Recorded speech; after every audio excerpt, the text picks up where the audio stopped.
panorama internacional, a lo largo de la semana que hoy llega a su fin, en Panamá se llevó a cabo una reunión más del Grupo Contadora y 5 cancilleres centroamericanos. En esta junta, que algunos países de América Central intentaron suspender, se lograron acuerdos sobre temas de seguridad y temas políticos. Además, se establecieron las bases para elaborar nuevos planes que contrarresten el incremento de la escalada militar en esa región. Por otra parte, la Cámara de Representantes de los Estados Unidos aprobó una resolución para apoyar las gestiones de Contadora, un apoyo que seguramente será fundamental para la pacificación de Centroamérica. Más al sur de nuestro continente, en Colombia, fue asesinado el ministro de Justicia Rodrigo Lara Bonilla y como consecuencia se declaró el estado de sitio en todo el país. Lara Bonilla realizaba una lucha sin cuartel contra los narcotraficantes colombianos, a quienes se les adjudicó el asesinato.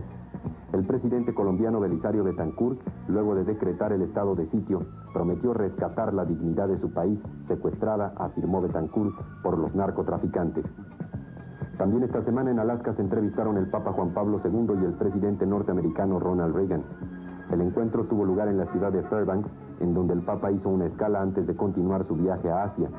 Reagan, por su parte, se detuvo en esa ciudad de regreso de su reciente visita a China. Durante su conversación, que solo duró 20 minutos, Juan Pablo II exhortó a los Estados Unidos a escuchar sin prejuicios los puntos de vista del resto del mundo. Ante esto, Ronald Reagan afirmó que su país solo quiere actuar como una fuerza de paz. Al aeropuerto de Fairbanks asistieron 9.000 de los 27.000 habitantes de esa ciudad. En el panorama nacional, durante la semana que hoy termina, entre protestas generales y provocaciones de grupos minoritarios, se conmemoró el 1 de mayo, que es, como sabemos, el Día Internacional del Trabajo. Más de 1,5 millones de trabajadores desfilaron por el centro de la Ciudad de México durante 5 horas. Y cuando todo parecía desarrollarse con normalidad, algunos grupos sindicales realizaron verdaderos mítines frente al balcón central de Palacio Nacional, donde se encontraba el presidente Miguel de la Madrid. Los manifestantes protestaron por la austeridad, la carestía y la inflación, al tiempo que exigieron un aumento a los salarios mínimos de cuando menos 50%. Entre diversos contingentes hubo brotes de violencia e incluso fueron agredidos algunos guardias de seguridad. Sin embargo, el incidente más vergonzoso y condenable ocurrió cuando una bomba molotov estalló en uno de los balcones, provocando quemaduras al director del ISSSTE, Alejandro Carrillo Castro, y a la representante del Congreso Permanente de Trabajadores de América Latina, la señora Concepción de Oliveira, de nacionalidad brasileña y visitante en México. Al día siguiente del atentado, el presidente de la Madrid afirmó que no permitirá la violencia en nuestro país y acusó a pequeños grupos de agitadores dirigidos desde el extranjero de intentar dislocar la paz nacional. Visiblemente molesto por lo ocurrido, el presidente de la Madrid dijo que a México no lo destrozará nadie. Otro hecho lamentable sucedió en el estado de Chiapas, donde fue atacado un campamento de refugiados guatemaltecos. Según varios testigos, soldados del ejército de Guatemala penetraron en territorio mexicano y asesinaron a 6 refugiados del campamento El Chupadero, localizado a unos cuantos cientos de metros de la frontera con Guatemala. De acuerdo con las investigaciones, unos 200 hombres lanzaron granadas y dispararon con metralletas a los refugiados la noche del 30 de abril. El embajador de Guatemala en México negó las acusaciones que pesan sobre su ejército. Julio César Méndez Montenegro culpó de la agresión a grupos subversivos que, según dijo, utilizaron uniformes del ejército guatemalteco y declaró que las Fuerzas Armadas guatemaltecas no han cruzado en ningún momento la frontera con México. Ojalá que así fuere. Estas fueron, a nuestro juicio, las noticias más importantes de esta semana.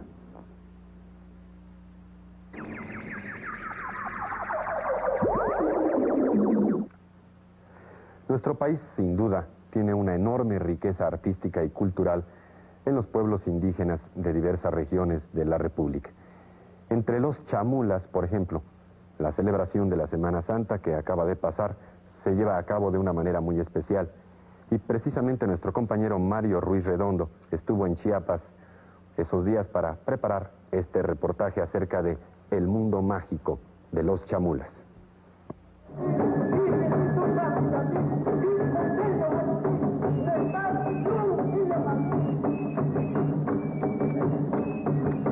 Inmersos en un mundo mágico, en un ambiente espiritual, político, económico, social y cultural propio, los chamulas sienten el paso del tiempo en sus vidas sin un dejo de preocupación, sin que ello altere su origen, siempre envuelto en lo místico y lo pagano.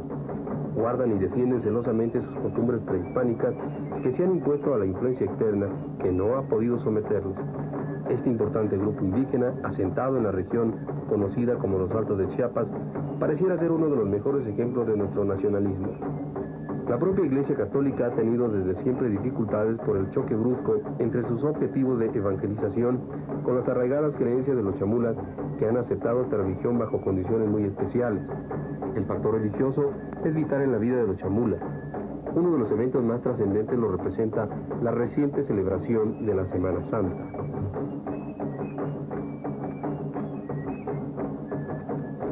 La organización social de las comunidades indígenas giran en torno a lo religioso y es particularmente uno de los cargos más importantes, quizá el más importante en las comunidades, el que tiene parte principal en la celebración de la Semana Santa, el alférez pasión, como le llaman ellos. Pero no solamente hay una o dos personas dentro de la estructura social que están representando a las comunidades designados por ellos, sino que también hay una vertebración de representatividades. Otro aspecto es el sentido profundamente piadoso y no es externo, ¿verdad? sino profundo de las comunidades.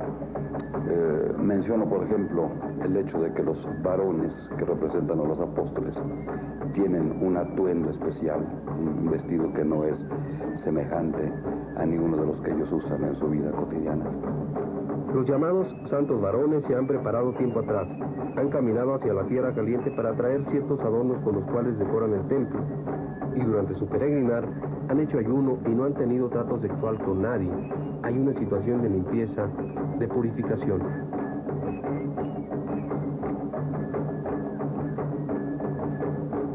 Los chamulas celebran la Semana Santa en privado, se encierran en su templo, en sus casas, oran, cantan, piden perdón por el mal cometido y ayuda para salir de sus problemas.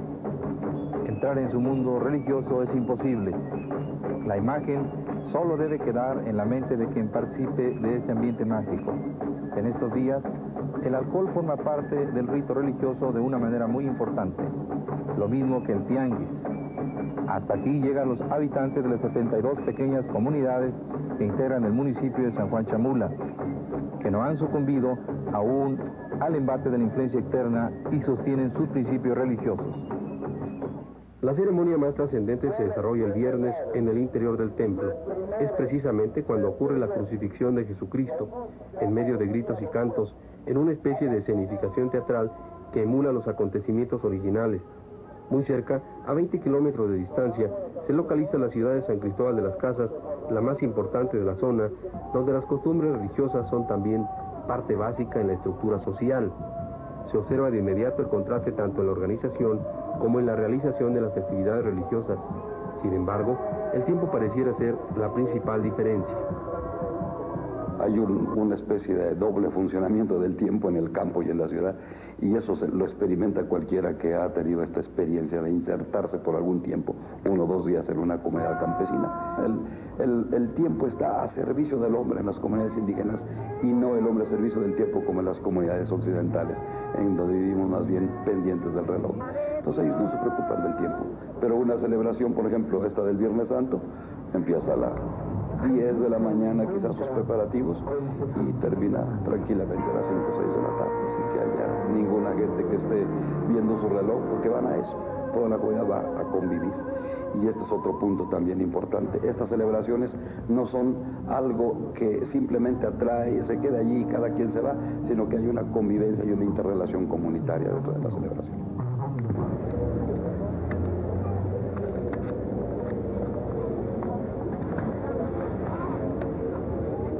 Las diversas organizaciones de jóvenes católicos de San Cristóbal de las Casas participan cada año en las festividades de Semana Santa y sus vestimentas son de origen español. En la antigüedad, los jóvenes de la nobleza se encapuchaban para cumplir su penitencia y evitar ser reconocidos. En los barrios de mexicanos, de Catedral, de San Felipe y Santo Domingo se repiten estas escenas que recuerdan el sacrificio de Jesucristo. Durante los días claves de la Semana Santa, las mujeres se visten de negro, en señal de luto y también como demostración de sentimiento de culpabilidad por la muerte de Jesús. Por la noche del jueves, las familias sancristobalenses recorren 7 templos. Por la mañana del viernes, los feligreses realizan procesiones por las calles, escenificando los pasajes bíblicos. Ese mismo día, por la noche, se efectúa una procesión llamada del silencio, y en la que participan personas vestidas con túnicas negras y encapuchadas.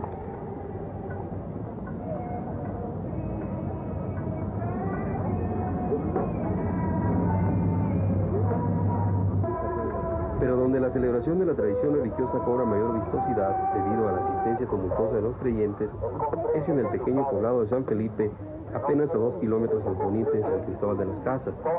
En San Felipe, la escenificación de los días santos es de tiempo inmemorial. En los últimos 5 años han añadido al evento la elaboración de tapetes multicolores de acerrín, en los que plasman figuras de santos y de objetos valiosos por su significación para la comunidad.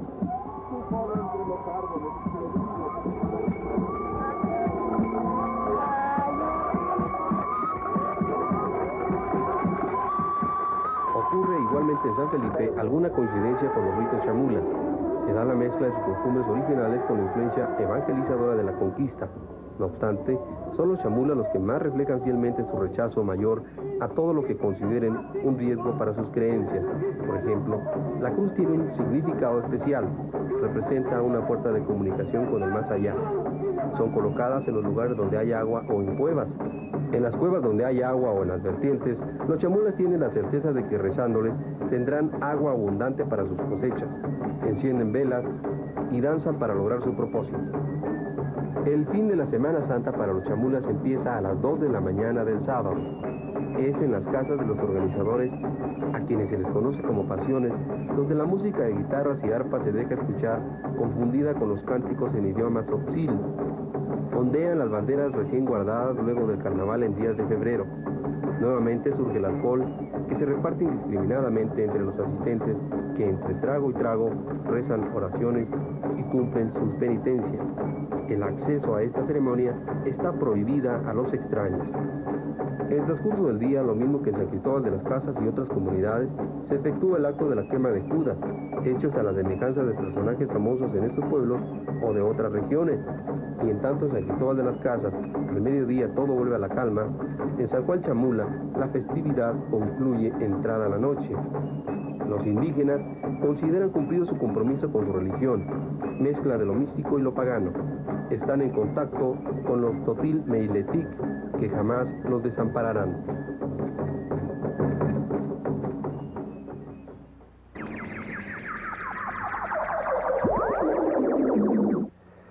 En unos momentos, la voz de Guadalupe Pineda, la palabra de Ernesto de la Peña y Manola Saavedra, y poesía con Ofelia Guilmain y David Verduzco.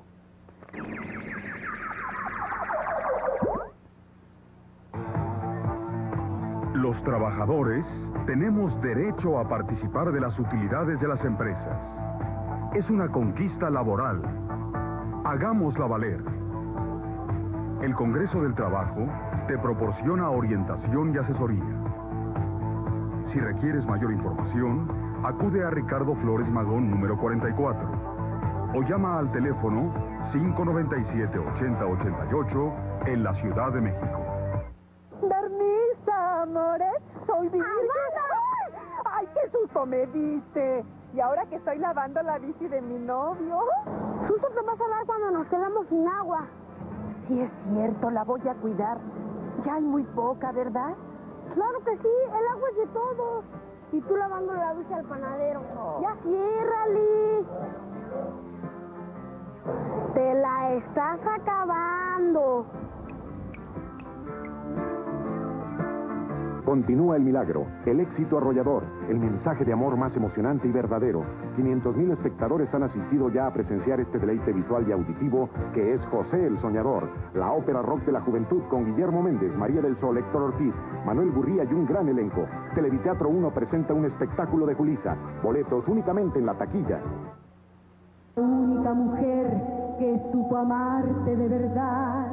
No, no, amigos, esto no es el maleficio. Es una invitación para que vean un show lleno de contrastes, con canciones, bailables y actuación en vivo.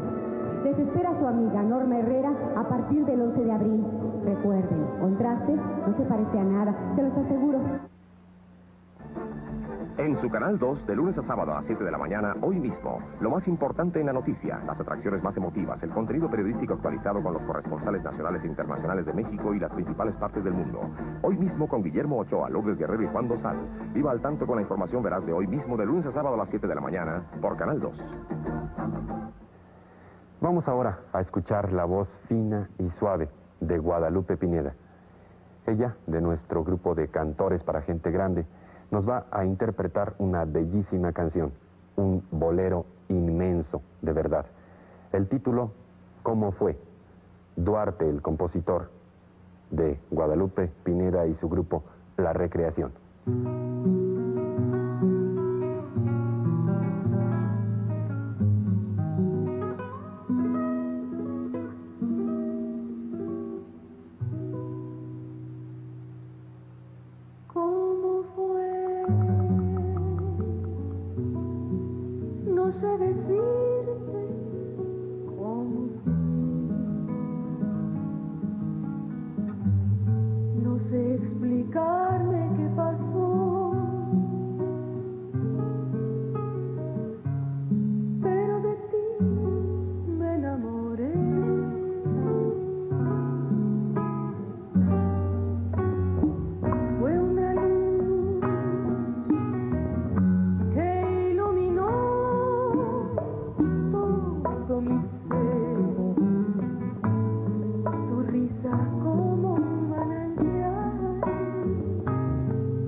Sin duda, uno de los grandes maestros de la pintura de todos los tiempos fue el italiano Rafael Sanzio. De este pintor, conocido simplemente como Rafael, se han alabado muchas virtudes, entre ellas la de retratar con su pincel el alma de sus personajes.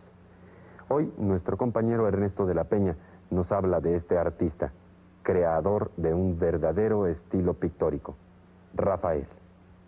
En la historia de la humanidad hay nombres de tal grandeza, tan conmovedores, tan grandes, de tal pesantez, que no necesitan un apellido para entrar en la contienda que es la historia.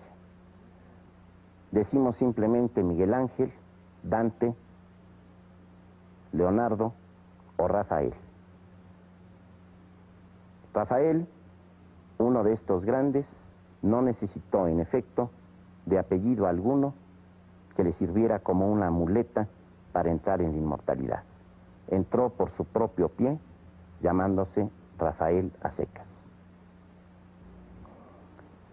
En pintura es casi un lugar común hablar de estilo rafaelesco, porque de tanto mencionarlo ha pasado a ser imprescindible.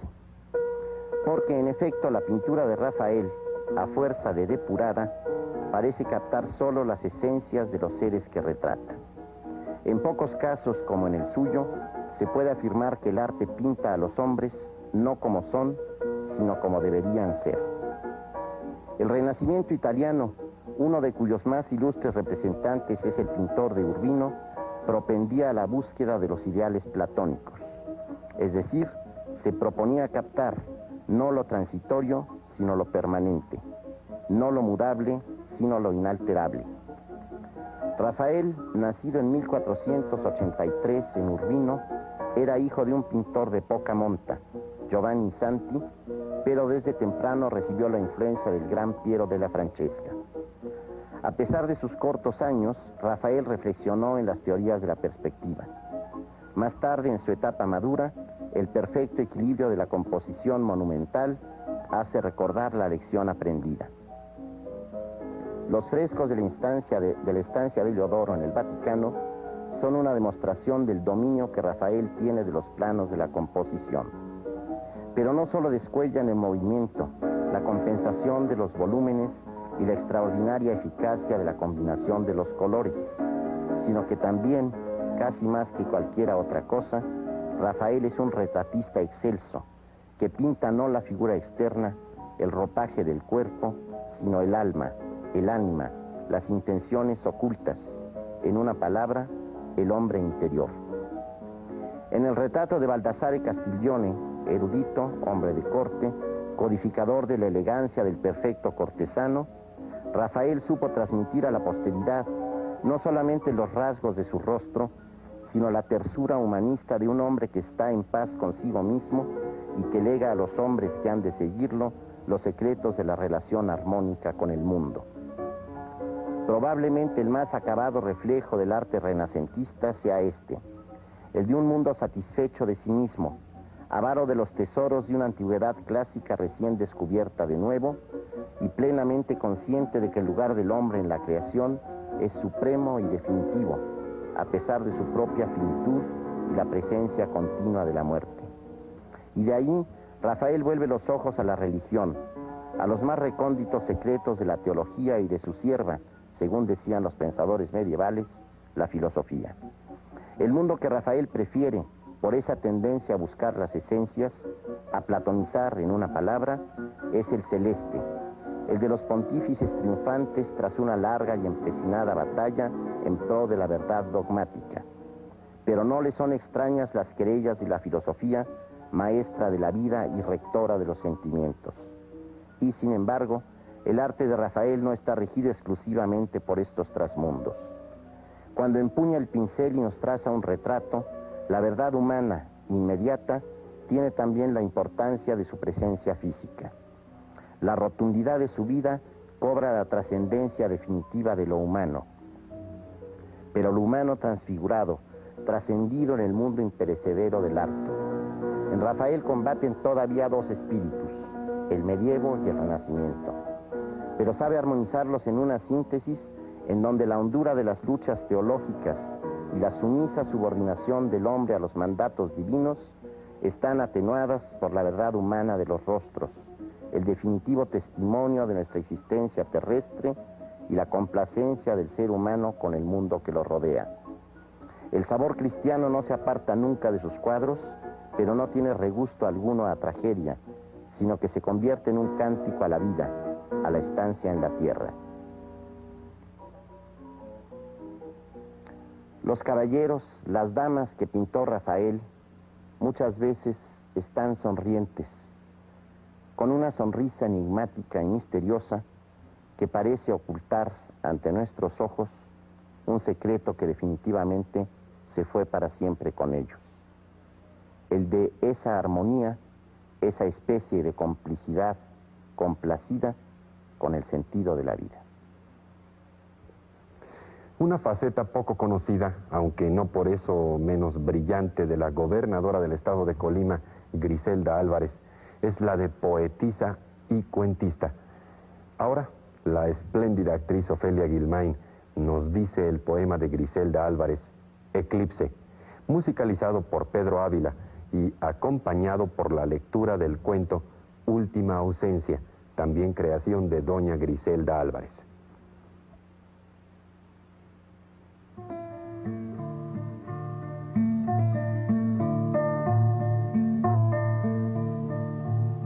¿Cómo te pienso hoy? ¿Cómo te amo? ¿Cómo te vuelvo a edificar entero? ¿Cómo me abrigo en